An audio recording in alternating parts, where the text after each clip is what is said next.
We have been promoting it. You would have heard Hazari Williams talk about it. Very, very important activity undertaken in Dominica, spearheaded by the Electoral Office.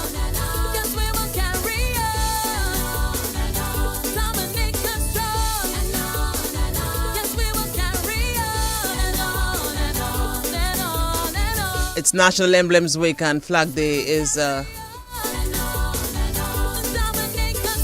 the main item on the agenda for this week of activities.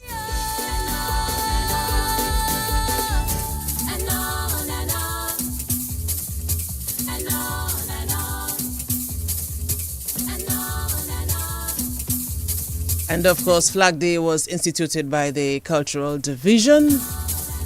We say good morning to them now. Should be leaving the Old Mill Cultural Center to head to Dubla and then start up the motorcade.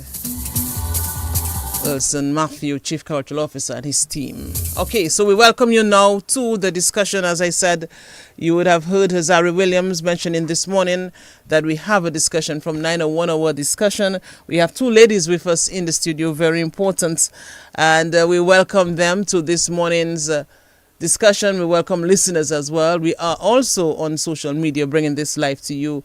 The focus is on the voter confirmation process. And we have in the studio the Chief Elections Officer, Anthea Joseph, and we also have Priska Julian, who is responsible for public relations. So welcome. The Commission monitors all aspects of the voting process.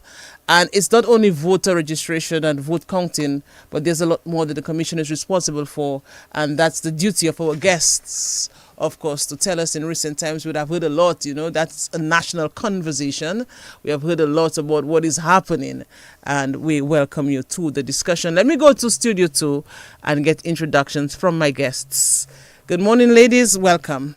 Good morning, listeners. Good morning, Ivonia. Good morning to you. It's a pleasure to have you on. Tell us who you are. Okay, my name is Anthea Joseph, Chief Elections Officer. And we have as well Priska Julian, Communication Specialist. Say that again, Priska. Let me get you loud and clear. Priska Julian, Communication Specialist. Okay, we'll at the Electoral Office. Okay, that's better. Right. Welcome to the discussion today. It's a pleasure to have you on. As I said, this is a national conversation, and we want you to walk us through exactly what this means for Dominica. Tell us what your role involves before we move on, the functions and the mandate as well, and we'll move along. So, as I said, we have the Chief Elections Officer, Anthea Joseph, and we also have Priska Julian with us in the studio. So, Anthea Joseph, just walk us through what your role entails. Okay, as Chief Elections Officer, I steer the management of the Electoral Office and all functions to be performed at the office.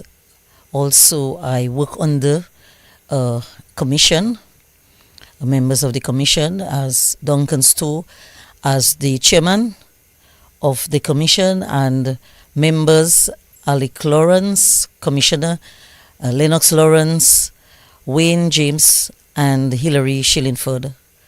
So I work underneath the commission, and I give support to the commission, who really are the ones who steer the electoral office. Mm-hmm. They steer the electoral process. They are the ones who make policies and address matters of the law, etc. Mm-hmm. There are some people who tend to believe that it's only around the election time that you have work to do, so to speak.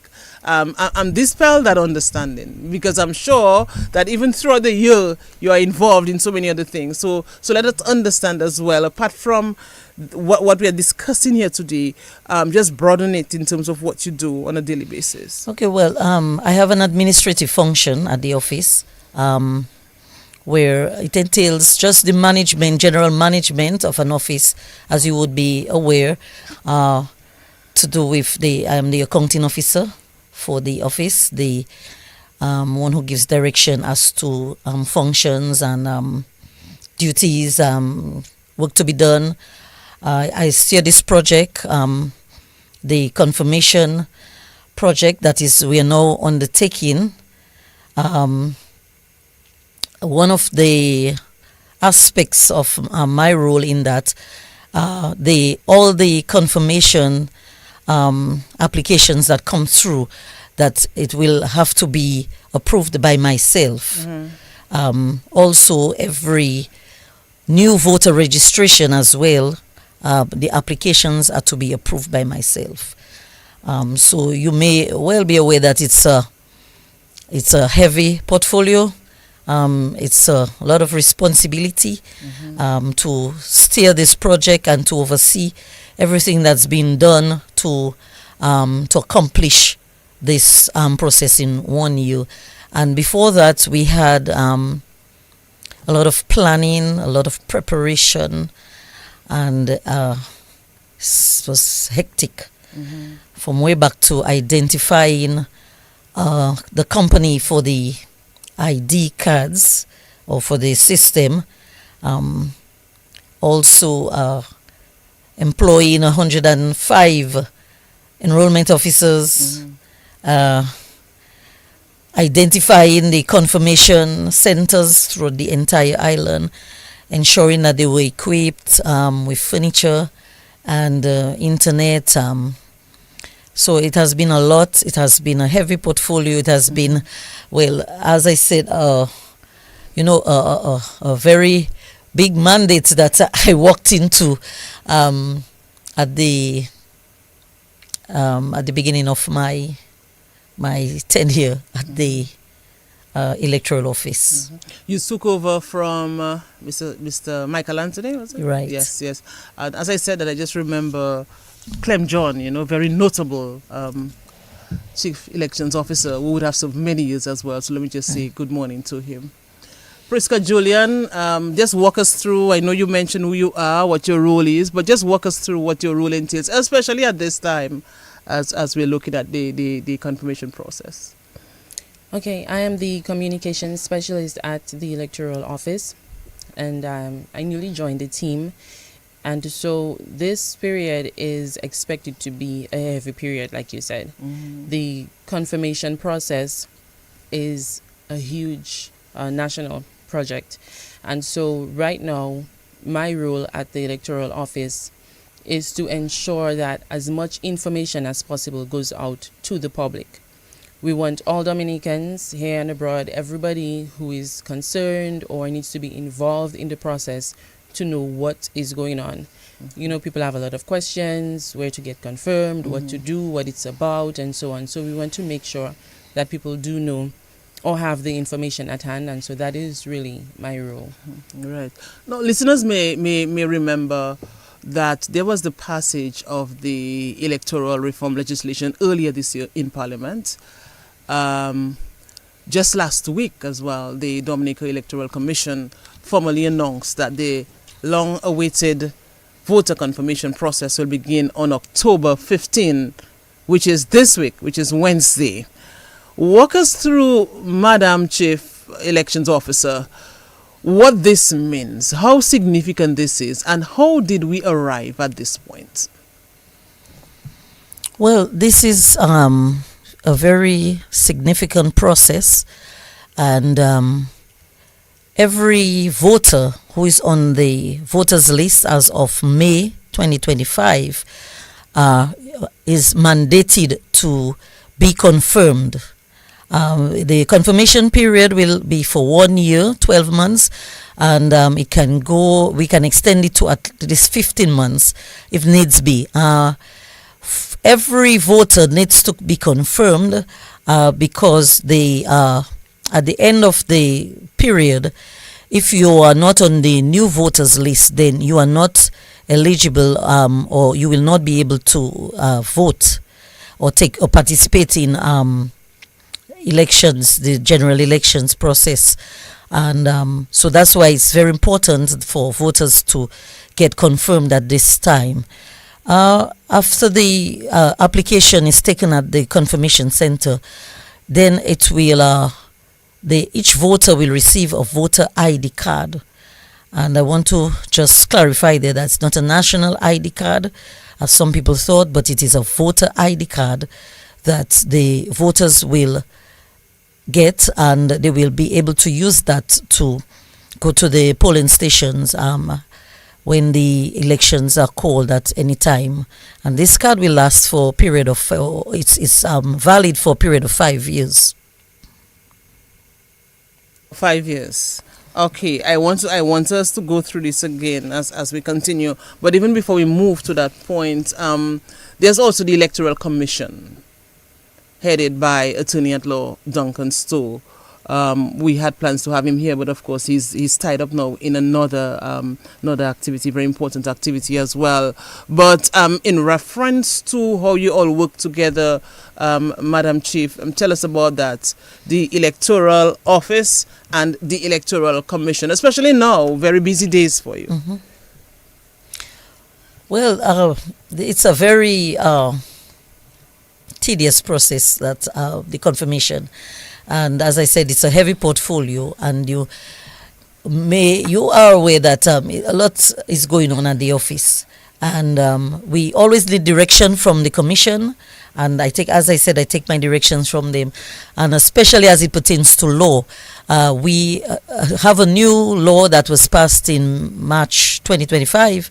So they are the ones who steer and give direction as it concerns the law. Mm-hmm. And there are many areas of clarification, even in building the software that is to be used for confirmation. We had a lot of, a lot of meetings, long hours going through the law, actually studying the law with a fine comb, I would say, going through the details of it, and, ensuring that the software was in keeping with the law. So we have had to work very closely together, and we have had to work for long hours.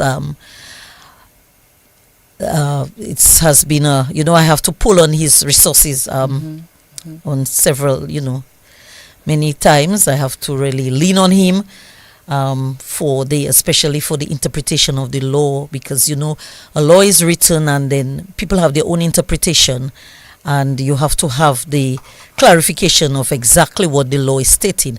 So we have had to, work closely together, and also for approvals of, activities, what the undertakings that we were involved in throughout the past months. As my head, I have to lean on him for approval of a number of things. So we work closely together. Spend several hours together, planning and strategizing, and Is it like to make the process as well more transparent? I'm asking this because obviously for quite a while now, years even, we have been hearing calls for the list to be sanitized, and this has become a national conversation. So it was in this regard that I asked you about, the close collaboration you have with the Electoral Commission. That too, but an administrative process for that magnitude of project, a lot of planning goes into it. So we sit together and we plan, we plan the undertakings and so on. So it's not just law, but general management of the process. Is it a tedious undertaking for you as well, Ms. Julian, as the person responsible for communicating, of course, passing on information to the public? In comparison to the work that the Commission and Ms. Joseph has, it's a lot to consider and to get done, but I wouldn't label it as tedious, because considering what they have to do. It's a huge responsibility, making sure that everybody is informed, because doing all of the work and not reaching people, it would kind of negate the process. It would not make as much sense if we don't reach everybody, but not tedious. Okay. Just but what has happened though since the passage of the electoral reform legislation earlier this year in reference to your position? I know you work closely with the media and I guess other entities as well, maybe village councils and all of that. What has been the heaviest in terms of the workload for you thus far? Okay. in this role, getting familiar with the law as well. Because if you're going to put out information for something this important, you have to ensure that whatever information that you put out is correct. You do not want to be in a position where you're misleading people or people are not clear on the information that they're getting.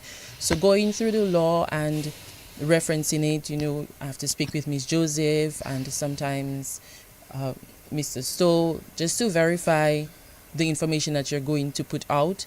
And we had planned on putting out a lot more information earlier, but as the public and yourself would be aware, we had to push back the date to ensure that everything is in keeping, like you said, with transparency, making sure everything is perfect.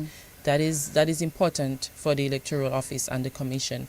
We want to ensure, in life nothing can be perfect, but we want to ensure that whatever we do, that it matches what the law requires. Okay. And so some of the information, right now we're in high gear of making sure all the information goes out. Let me come back to you, Mrs. Joseph. In reference to the question I asked earlier, and I get the sense from what you were saying that the commission has worked diligently to operationalize the reforms through staff training. You have system upgrades and you have other logistics in place over a period of how many months, you would say roughly? Well, from even before the law was finalized, we have been planning and working because we knew that announcements were made by the Honorable Prime Minister that the law was going to be passed in the first quarter. So even before that, we have been in discussions, several meetings, trying to find a company that would provide the ID card system for us. And that in itself was a big thing because you wanted to have the right company in place and you had to, spread your wings to really investigate, throughout to find some company to be able to provide the service that we needed. So even before, we have been involved in several meetings and, discussions as to who was the right company, also interviewing the companies, looking at what they offer and what we needed. Then after we kind of confirmed which company we were going to contract. We had to go through several meetings with them as well as to how they planned to execute what we needed. And that was, in itself, a lot of meetings, a lot of online meetings, Zoom meetings, and discussions with the company. So going through the law, they needed clarification as to exactly what was required. So several planning meetings and discussions, and just quite a bit of, preparation before that.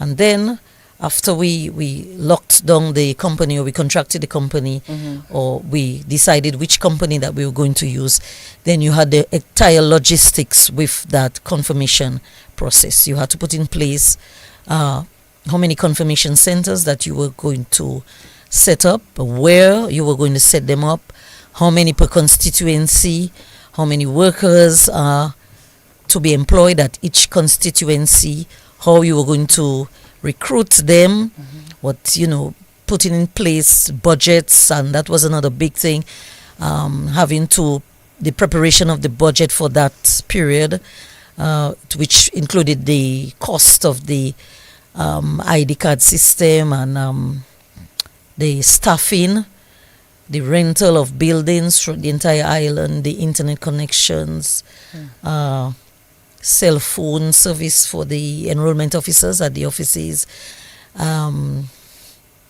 getting equipment, desk, chairs, computers, printers, sorry, all of these things. So a lot of logistics, a lot of planning, a lot of, preparation. So this took several months. I mean, just sitting here, probably somebody would not imagine the level of commitment and the level of responsibility that goes with the preparation of that. But it was quite a bit. Wow. I mean, I'm in the media, so I know maybe a lot, but I never envisage all of that in reference to the logistics and all the things that you had to ensure that you put in place, to arrive at this very process. So let us go through the confirmation process with a more detailed explanation, like how many centers, etc. How will it be conducted? So let me start by saying the confirmation process is a process by which an elector whose name was on the voters list of May 2025 gets his name into the new voters list compiled in accordance with the new legislation of the Registration of Electors Act of 2025. We have a number of confirmation centers set up, and the confirmation centers are the offices where persons will go in to do their confirmation. We have about 48 confirmation centers as we speak. 40. Some constituencies have more than one because of the, how Dominica is, the demographic of this country, so we had to set up more than one in some constituencies. If you want me to go through the list so the listeners can know where the centers are, I can do so now. Yeah, 48 centers, right? 48, yes. Confirmation centers, that is. And just before you go through the list, in reference to the confirmation process, so what I'm getting essentially from you, it is designed to transition eligible voters from the existing register to a new one, right? Right. Okay. All right. So let's go through the centers. Okay. Before I go through the centers, let me just let the listeners know that the confirmation centers, there are a few persons that will be working at the confirmation centers, and they are called enrollment officers. Who will be or are working already? Or? They are already engaged. Okay. So they will. These are the enrollment officers who will man the office or will staff the offices of the confirmation office. How are enrollment officers chosen even before you go into the center? Well, first of all, we placed an ad on all the media houses. We had announcements on the radio. We had ads in the papers, the newspapers. We also put out one on our website, and persons they had to apply. And then we had to shortlist from the applications that we had received. And the selections were done based on qualifications, experience, because persons were entitled to be able to use the computers, to do data entry, and also to communicate properly and to, with the public, and to answer questions or queries that persons may have when they come in.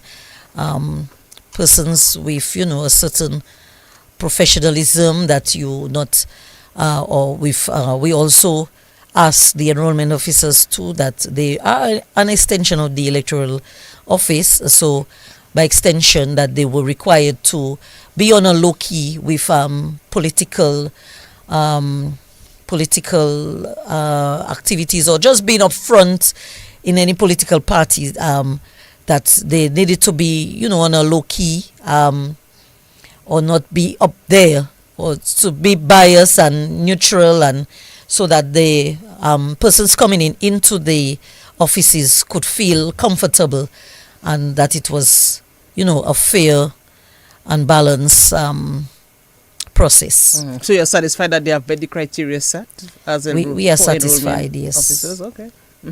But you may well appreciate as well that it's a 12-month period of work. So it was very difficult to find persons as well, because persons who are qualified, a lot of qualified persons you have to ensure that when we give them a contract for a year, that they would remain for the year and not want to leave and take another opportunity, because it would mean that we would have to train. We would have to be training persons constantly. But do you have people in waiting though for in the event that something happens? Yes, we do. We also have a list on standby. We had trainings with those persons as well. The law training, not the computer training, but we had a big session at the CSA Center some time ago, and we invited all persons so they could be trained in the law, and they knew what the process entailed. So in the event that somebody drops off, that we have a pool that we can pull from.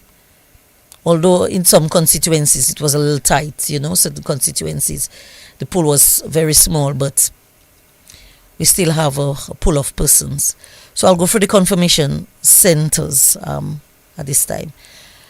Castle Bruce constituency, we have the Piditso Freer Resource Center, we have the Good Hope Resource Center, and we have the Castle Bruce Emergency Center. So we have 3 centers in that area.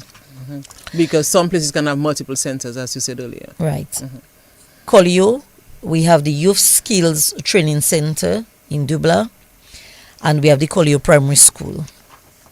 Cottage, we have Saint Lago House of MacLean Debo, and we also have the Cottage Village Council. Granby, we have the Granby Youth Center, and we also have a center in Montine at this time. La Plaine. That's for Granby? In Granby. Okay. So we have a center in Montine. It's a rented building. We have placed signs on all the confirmation centers. There's a big sign saying confirmation centers, so persons can, get directions easily. La Plaine, we have the La Plaine Training Center, or the Agricultural Center. We have the Delicis Primary School. In Maho, we have House of Celia King, that is Massac, that is right opposite the cemetery, the Catholic cemetery right there. There's a cream, newly constructed building, 2-story, that's where we are at in Massac. Then in Maho, we have the Maho Village Council, and that is for persons from Maho, Jimmy, Taro, Campbell, Warner. We'll go to that center. We have Canefield, the Canefield Urban Council.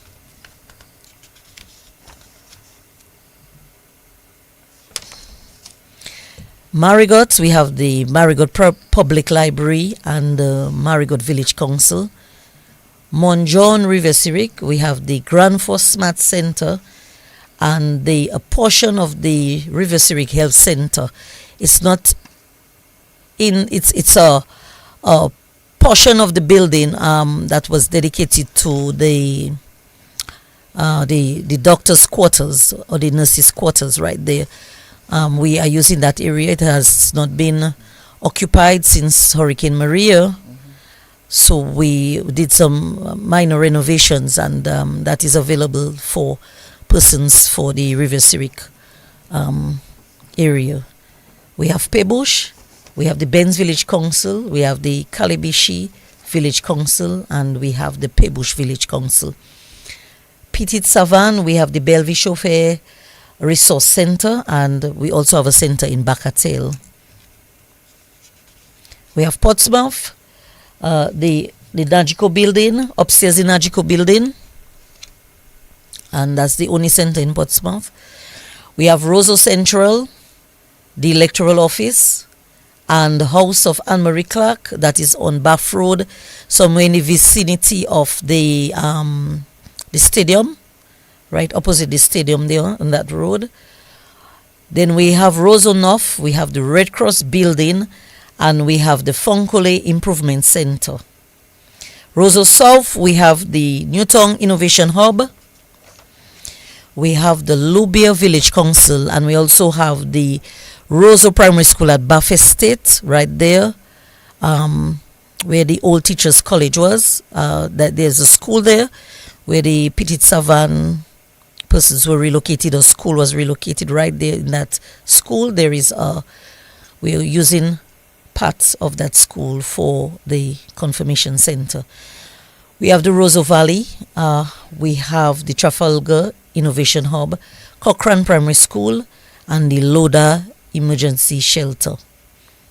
Salisbury, we have the Kulibistri Village Council and the Salisbury Primary School. Salibir, we have the Atkinson Village Council and the Agricultural Extension Office in the Gullet River, at Gullet River.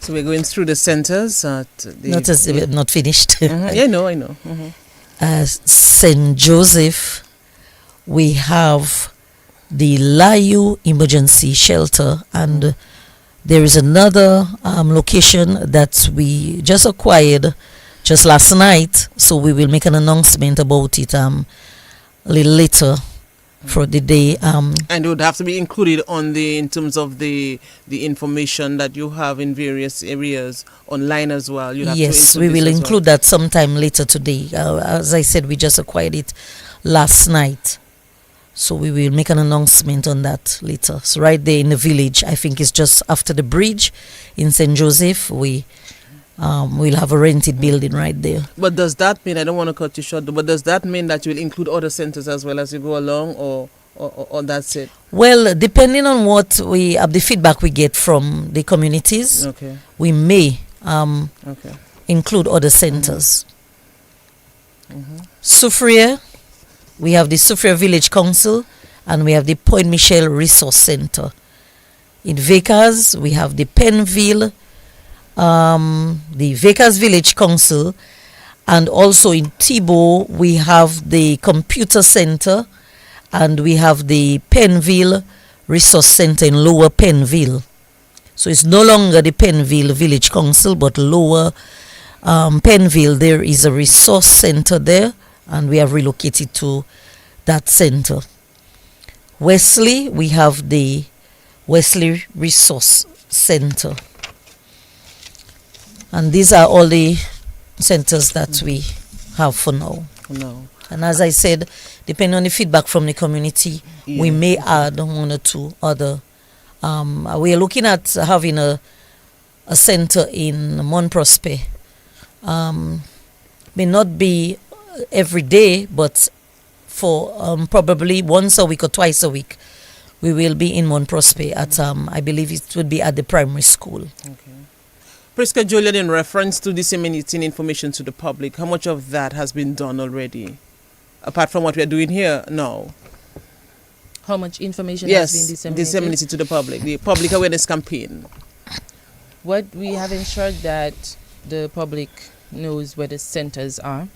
Well, what we have done though is every time there is a change, an adjustment, or we've added a center, we've ensured to just update the information. But we wanted people to know as early as possible that there are going to be centers around the island and in their constituency, so they can look out for where those are. We have also informed, and on social media as well. You're on social media as well. Yes, so that's on so Facebook, Instagram, and we have added TikTok as well. We are trying to just reach everybody and use as many platforms as possible. And so this radio program will not be the last. So people listening, or if you look after, you can look out for us on the other radio stations. So Kyrie, Vibes, Q95. We're just going to reach as many people as possible. And we have a hotline as well, in case people want any additional information or you just want to clarify something. It's 617-9595. And it's both 617-9595. Yes, 617-9595.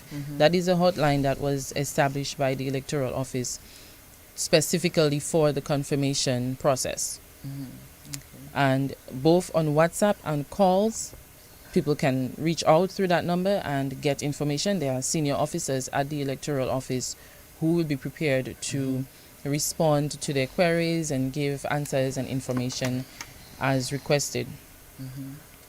We have also, and then the Government Information Service, GIS, as well. So we are ensuring that we are on that platform as well with information. So infomercials, short videos, and graphics can be found there as well if people are looking for more information. But our social media platforms, the websites, those will always be updated with information. We have put information as what the steps will be when you get to the confirmation center, where the confirmation centers are, what is confirmation. Because some people still are trying to figure out exactly what is confirmation. You know, people might feel like because they're already on the voters list, they don't necessarily need to get involved. This morning I had a gentleman ask me, well, I on the list already. I vote so many times already, so that confirmation thing not for me. That's for the young generation coming up. So, you know, I had to explain to him, well, no, if you want to be considered an elector, you want to be on the list, you need to get confirmed.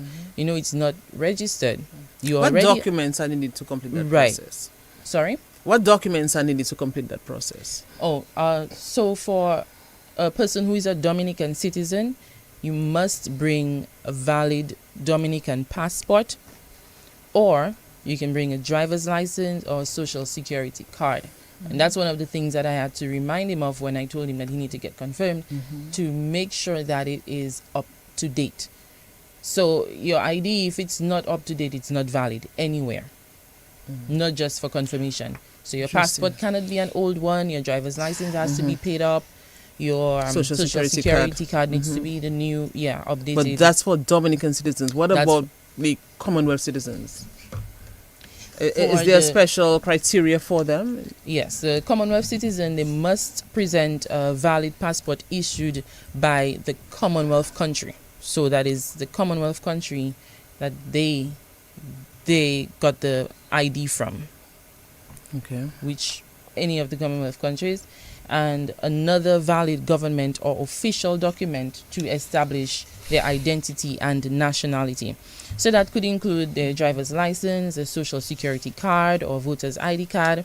And this, like I said, it must be from the same Commonwealth country. So the additional ID has to be from the Commonwealth country that they have the passport from. Interesting. In reference to these centers, I know, of course, it's on social media, it's on radio, the announcements are aired and all of that. But if someone is not sure, probably they did not hear, is there signage on the main door of the center, or something that will indicate, yes, that's the center? Yeah, I mentioned that we're putting signs. There are big signs on the buildings that we're going to be using, and they are written confirmation centers. Black and gold, cannot miss it. Yeah. Okay, so it will be there in your face. I just wanted to add something to that. The requirements. I wanted to say that there are a number of persons who may want to do a name change at the confirmation center. For example, you are not married when you were not married when you registered, and now you're married, and you're coming in with your passport, which is on your married surname. So we are advising persons to work with their marriage certificates, and you can do your name change at the same time while you're doing your confirmation process, along with your ID, your passport or your driver's license or social security card. So you can work with those, and if you are divorced and you want to go back to your other surname, you can work with your... So work with the accompanying documents. Right, you work with your certificate, your divorce certificate as well, so that you can do that as well as you doing your confirmation process. Let's see if this person wants to ask a question. Hello, good morning. Hello, good morning. I want to see you and your guest. Yes. Could you find out, I'd like to find out if when you're going to reconfirm, if you need a week, if you like, when you're going to register, you need to get somebody from the same constituency or the same district to come with you. I'd like to find out if that is a requirement as well. Okay. Certainly. So that's interesting. Thank you. That's it? That's another thing. Yes, Okay. Yes. Certainly, you need a witness from your same polling district. And that person also has to be registered to vote. That person has to be registered to vote. So you have to work with a witness, yes. Interesting. Let us go through the steps that the confirmation process involves. Is it a long, so if I have to come there, do I have to stay there very long to answer a lot of questions? Do I have to sign a lot of, explain to us what it entails. A person walks into the confirmation center. The first thing, the enrollment officer will check on the voters list of May 2025 and to identify that your name is on the list, first of all. After that, you're given an application form in the Form 41. Let me just go back a while. I don't want to interrupt you really, but you said identify that your name is on the list. What I did not ask earlier as well, because we have a lot of names that people have the same names and all of that. How do you go through that as well? And sometimes even in the same community, you especially see like Joseph, that's a very common surname, Charles, some surnames are very common, and you have people with the first name, the same as well. How do you deal with this? Okay, for example, my name on the voters list is Anthea Castle. That was several years ago. I just turned 18, and I'm now Anthea Joseph. I don't live in Kingsville anymore. So my passport says Anthea Castle Joseph. So if I walk with my passport, I was Anthea Castle before on the list, but I am now Anthea Castle Joseph. So that's why your identification, your ID is important. So here on my passport, the enrollment officer can see that I was Castle on the list, but I am Castle Joseph. So it's one and the same. Also, what we are asking, we have 2 senior staff at the office who have been dealing with the voters list and voters for a number of years, as much as 22 years. Mrs. Adrian and Miss Lawrence. And that's why we have the hotline. We have asked the confirmation, the enrollment officers, if you come up with a situation where somebody's on a nickname and they're not able to prove that the ID and their nickname is one and the same, that you need to contact the office for direction and how to go about that. There are a number of persons that they may identify as this person is so and so on the voters list, because as I said, these people have been working with the process for a number of years. So they are acquainted with a lot of persons on the register. I mean, during on polling day, you have a lot of calls coming in that, back and forth, that I am registered as so and so and I'm not allowed to vote and so on. So they have a knowledge of a lot of persons, and so they will be able to give feedback and direction in that area. Or somebody could get they could get you have your witness as well, and that's why we also hired persons from the community, the enrollment officers from the various communities, who know people. For example, you have somebody by the name, maybe have the name of Tintin or something like that. I mean, most persons in the community would be acquainted with, who's Tintin. So these are some of the ways that we are planning to deal with the identification of persons. I want to go back to the confirmation procedure, what it involves, but let's just take this caller. And yes, good morning. Hello. Okay, you'll have to call us back. And so, Madam Chief, in reference, and that's very interesting, what you were saying, because there are a lot of people with the same name, especially the common name, and alias, and sometimes the same. But in reference to like people who have died, what has been done in recent time, or how often are the names removed? What is the procedure involved? Well, in that regard, we get a list from the registry on a regular basis, and we use the list of deaths from the registry to remove the persons who have died. Also, a person can come into the office and they can provide the information that my mother, my father, my sister has passed with proper documents to say that the person, proof that the person has passed for death certificate. And there's a form that you have to fill out at the office as well if you come in to report that somebody has died and you would like them to be removed. So you have to provide a death certificate and have a form filled out.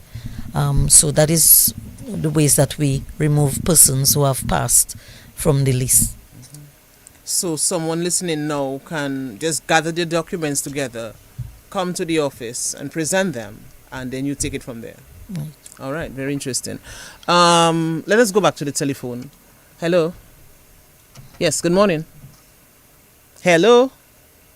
I'm not sure why we're not getting through, but let's continue. So we were looking at the confirmation procedure and what it involves. I'm sure verification, of course, as you said earlier, that is one. But let us go through the steps, the various steps. So I get there and I know exactly what I should expect. So once you have been identified on the list that you are registered, then you are given an application form. You fill out that form. I have your witness sign that the form as well. You also, the enrollment officer check to see if you have all your documents. They're in order, they are valid, they match your name. Then you proceed to the data entry person, who is also an enrollment but an assistant enrollment officer, who will enter your information on the computer. There are two screens, one for the data entry person and one for the voter. So you can see everything that's been entered. So you clarify that the information is correct. Then your IDs are scanned, and then the information, your picture is taken right there while you sit, and everything is saved. Then the enrollment officer will present you with a receipt, a manual receipt. And that's it? Then the copy of the form that you signed, that's the one that you had to do manually. It's kept by the center for our records, and we will use that. And copies of the IDs also will be taken. Photocopies of the IDs will be taken, where we will use that to do our verification at the office. There's a whole verification that will take place, actually 2 lines of verification when the documents come in. So we're going to use the hard copies and the information that's on the system to verify. So as soon as we get the documents back to the office, the senior staff will ensure that this person who did the application for confirmation, they are really on the voters list as well. And then it will be passed on to the verification department, where the verification will be done as it pertains to what information that's on the form and what's on the computer, whether your names are spelled correctly, your date of birth, all your information that you placed on the form. And that part is very, very important. Very important. The review, because yes, you may say your name is spelled ANTHEA, but on your birth certificate or whatever document is present will be saying ANTHIA. So sometimes just one letter, that can, pose maybe a problem in future. So it's always important that the applicant review is done. Interesting. Also, persons who are dead cannot present themselves at the confirmation centers either. So that in itself your name will be removed from the list at the end of the period, because if you're dead, you cannot present yourself to the center. Definitely not. Okay, but if you wanted to say something, go ahead. Yes. Go ahead. Before we forget, I wanted to add, because we spoke about the centers, but there is consideration for persons who are unable to make it to the centers, people who have mobility issues or bedridden and so on.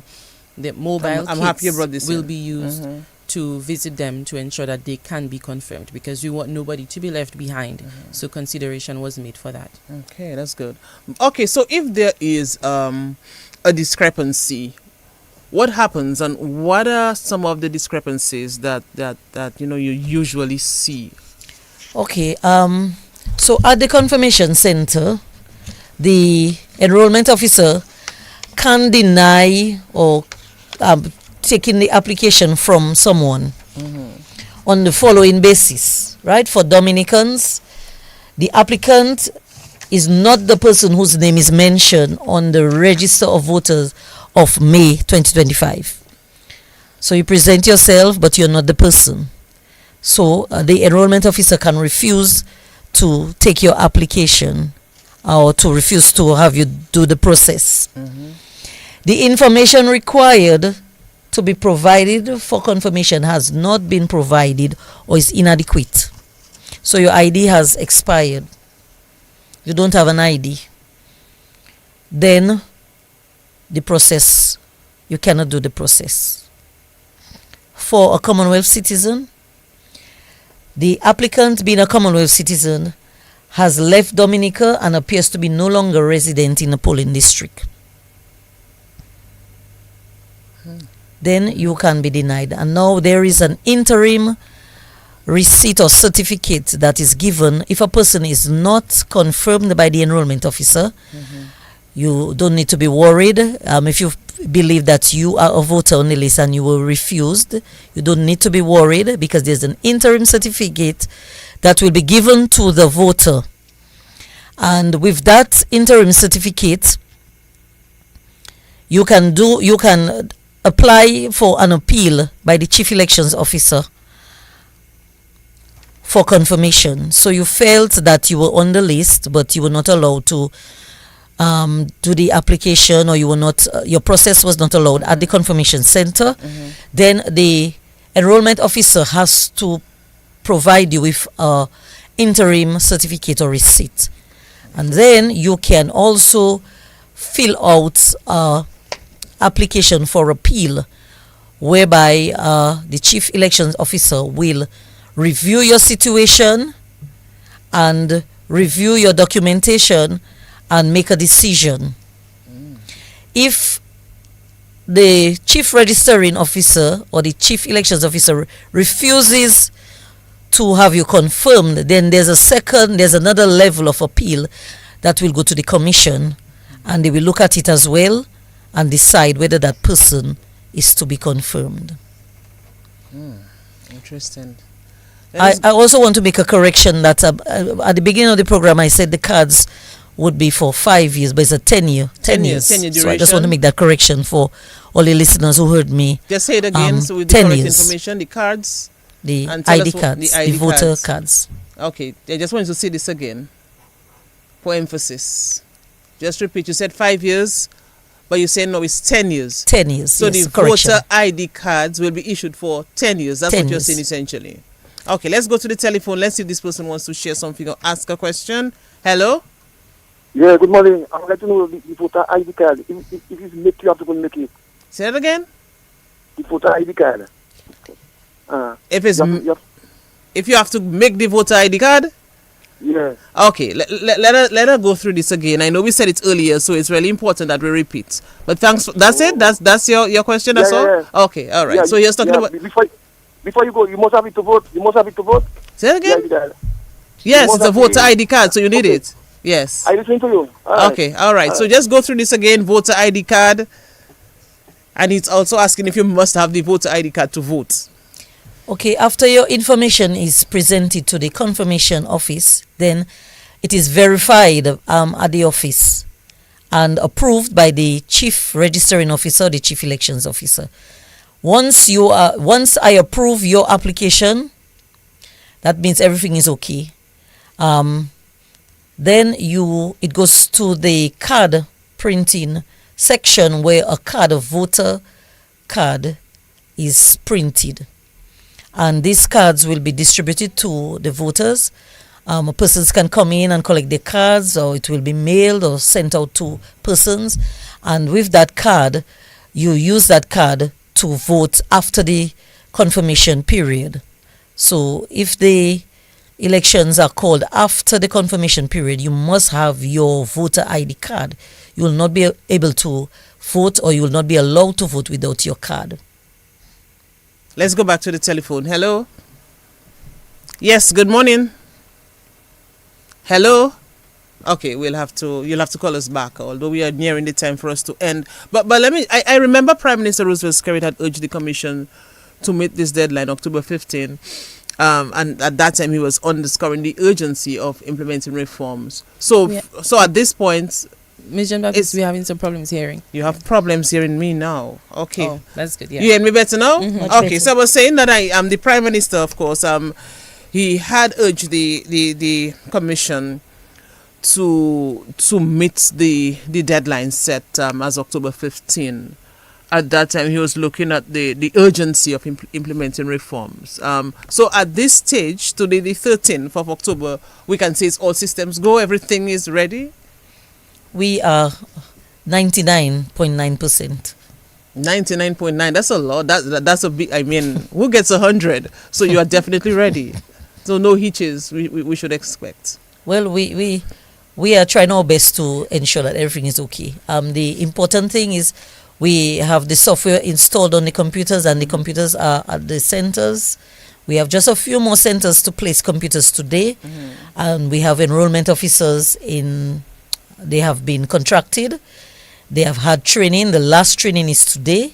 We have the last group of persons being trained today. So we have that in place. We have security systems at all the confirmation centers that have already been installed.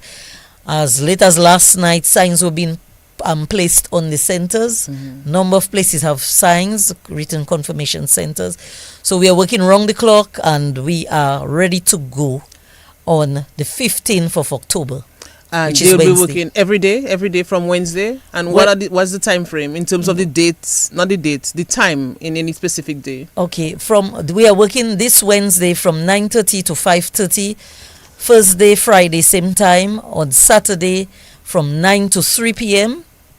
The following week, we work Monday and Tuesday, 9:30 to 5:30. Wednesday is off.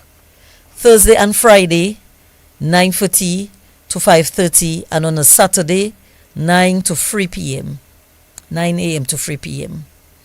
Okay. Good morning. You are on. Hello. Yes, good morning. Yes, go ahead. All right. I'm calling from St. Joseph constituency. Mm-hmm. And I'd just like to find out, I know during election time, we have polling stations in all of our communities. Why is it that Mero and Bells has to be confirmed in St. Joseph and there is no confirmation center in any of those locations? You heard this clearly? I heard okay. this. All right. That's it? Yes. Okay. All right. During the election polling day, there are certain places that are used, but it's just for one day.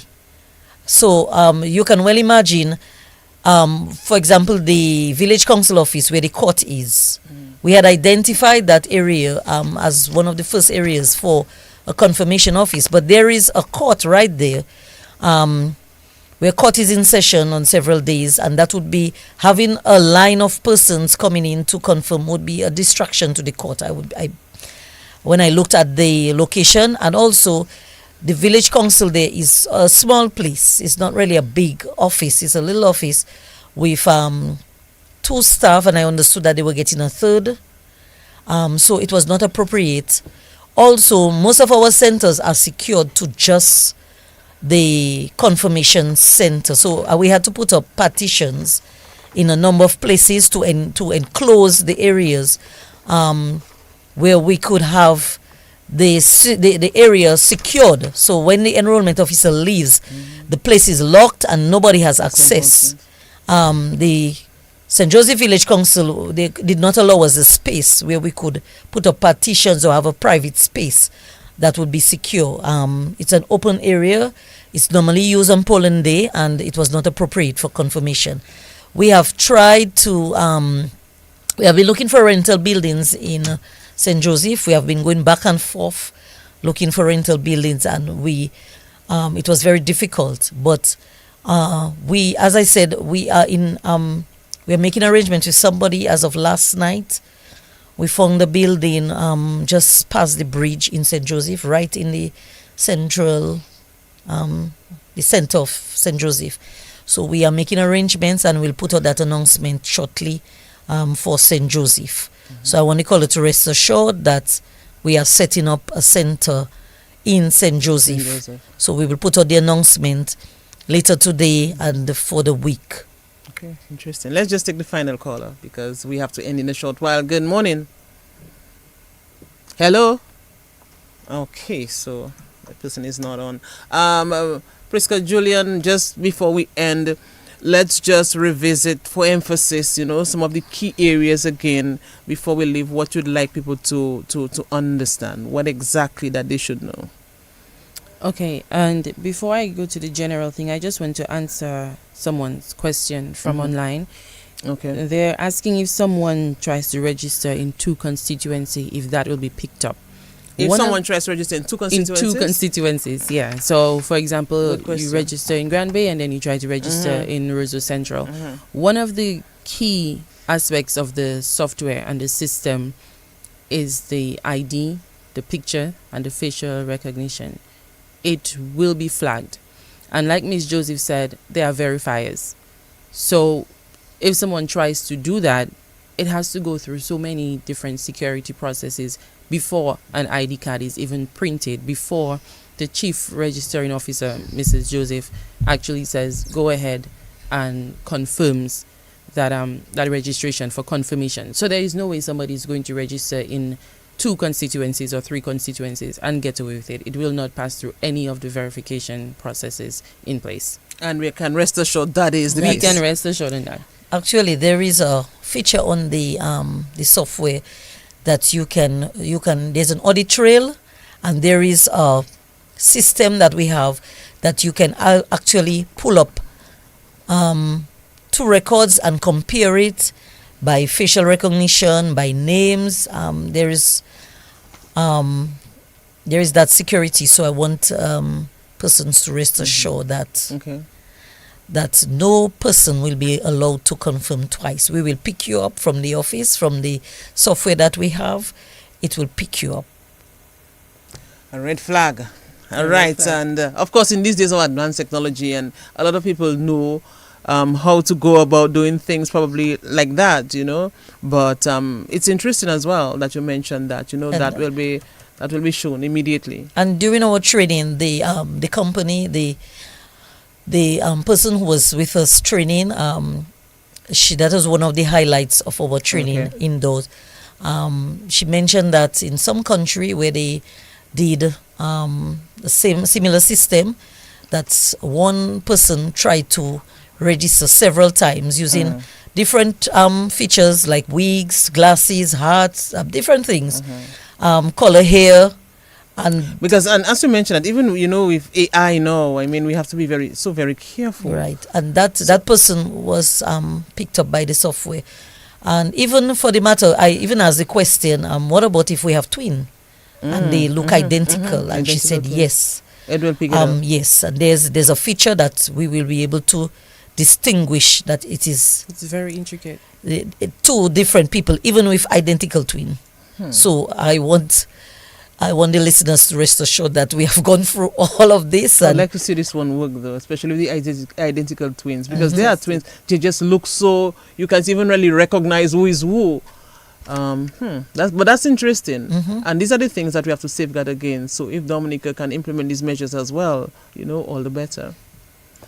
Okay, so we have to end the discussion. I'm hoping, as you said, I'm Priska Julian, and you said as well, Madam Chief, that the in terms of dissemination of the information, that will continue. Definitely that will continue, because the more we know, the better we grow, the better we do what we have to do, and the more we can work in synergy and ensure that this process is very, very important for us.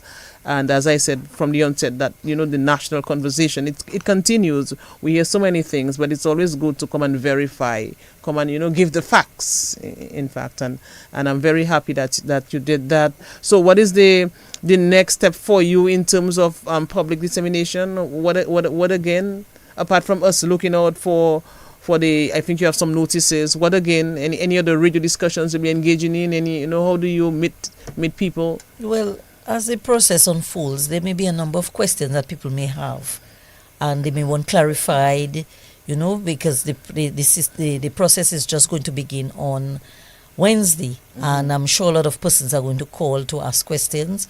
So we will be on the radio again, giving information, and as I said, if there are any updates with locations that we find that we have to increase the number of confirmation centers, or we may have to put in a center in between to accommodate persons, like for a day or two, we will come and give that information so persons can, or if there's any adjustment any adjustment that we have to make while going through the process, we will come on the radio and we will on the media, and we will inform persons as to any updates, any changes that we will be making. All right, and Priska, as let's hear from you.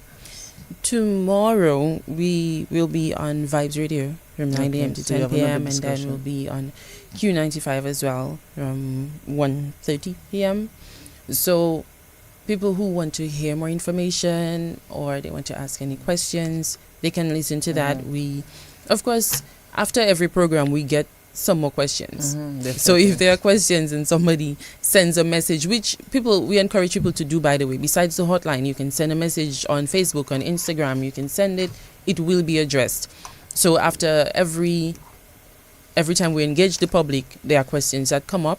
So if you want to call those programs or you want to message or the hotline, you can do that. We will address it. So you can always, our Facebook and Instagram page especially are going to be very active, and the website. Just give the hotline again. 617-9595. Okay. Madam Chief, your closing remarks? Well, we look forward to a successful process and a good start on Wednesday. We want to encourage persons to come out, and if you have any questions before Wednesday, please call the hotline and ask. We will be there to guide you and to give you information. For example, I mentioned some persons have nicknames on the register, and you may want to confirm. You can in advance call the office to ask, what can I do, or how can I get that clear, so when I get to the confirmation center that I'm not denied.